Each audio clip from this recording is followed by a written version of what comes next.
So many people are disengaged from politics or become disengaged because of the negativity, because they get involved, they care about making their lives, the lives of their loved ones, the lives of their fellow citizens better, and then realize it's a wrestling match. It's a mudslinging match. They go to things to advocate for their cause, yet they're being told they're wrong for supporting what they support, for supporting the candidates that they support, that there's a better candidate, that the candidate who is similar to them is maybe more viable. So there's all this contention between similar-minded candidates, and you're being called being on the wrong side, even though you're just trying to do a good thing. And that's something that ranked choice voting turns around by reducing that mudslinging and saying, hey, actually, we're pretty similar, just rank your candidate second. Rank my candidate first, your candidate second. Let's rank all of our candidates by the way that we feel favorable toward them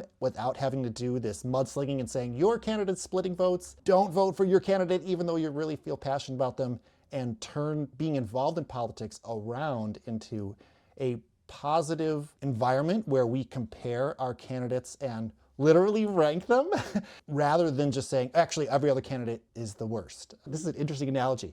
Everyone at the ice cream store in line has to agree on like one flavor that they all have to get together and they don't get a ranking. And then you can see they would just like argue about that, rather than if they got to actually rank the flavors, then they would everyone would be much more amenable to that, because they'd be like, well, majority of us like chocolate, and then the second majority of us like chocolate chip.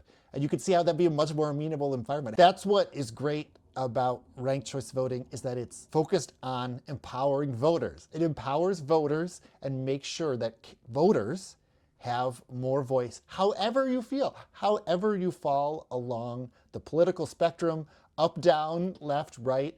Your voice is welcome in a ranked choice voting election. And it's in fact more welcome because you have the possibility of having more than two candidates in a race who will ultimately represent all the voters, rather than having a third or fourth candidate come forward and split the vote. Voters' voices ultimately be carried forth to the ultimate ballot. And we know that the winner then represents the majority of voters rather than some small subset. It's all about better representing you as a voter.